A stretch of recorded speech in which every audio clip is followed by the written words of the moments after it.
बहुत ही तगड़ा गाना। एगो गाना लिखले रहनी आज से साल 1.5 साल पहले हमनी के गौले रहनी जा, जौन के अभी शूटिंग कुछ दिन पहले हमनी के कैले रहनी जा 2-2.5 महीना।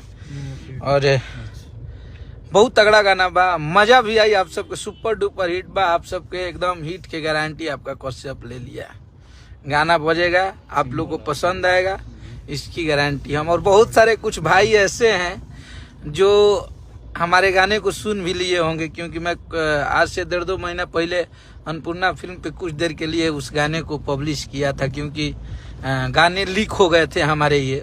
और अभी जो हमारा पंगा चल रहा है कोर्ट कचहरी वाला, तो इस वजह से हमारे चैनल पे वो गाना अभी नहीं आ सकता है, ना आ सकेला। तो ओकरा के हम ये से रखले रहनी कि अगर केहू वो गाना के हमरा ऐसे तो ऑडियो हम साल भर पहले ही चढ़ा के रखले रहनी, लेकिन वीडियो भी ओकर अपना चैनल पे चढ़ा के और पब्लिश थोड़ी देर खातिर कह देनी कि लोग कि गाना अगर कहीं चुरा के हमार गावत तो ओकरा के स्ट्राइक मारे में आराम है कि गाना के बंद कर सकता आदमी।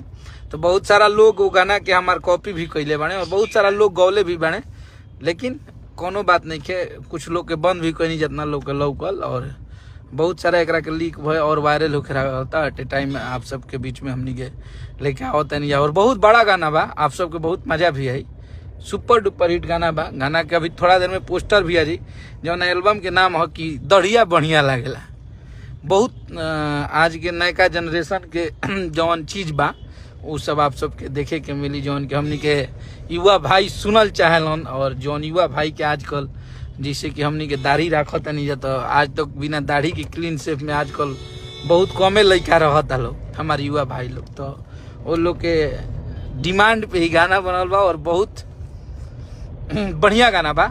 आप सब आशीर्वाद प्यार देव जा अपना हिट मशीन के। और हम आज एगो पोस्ट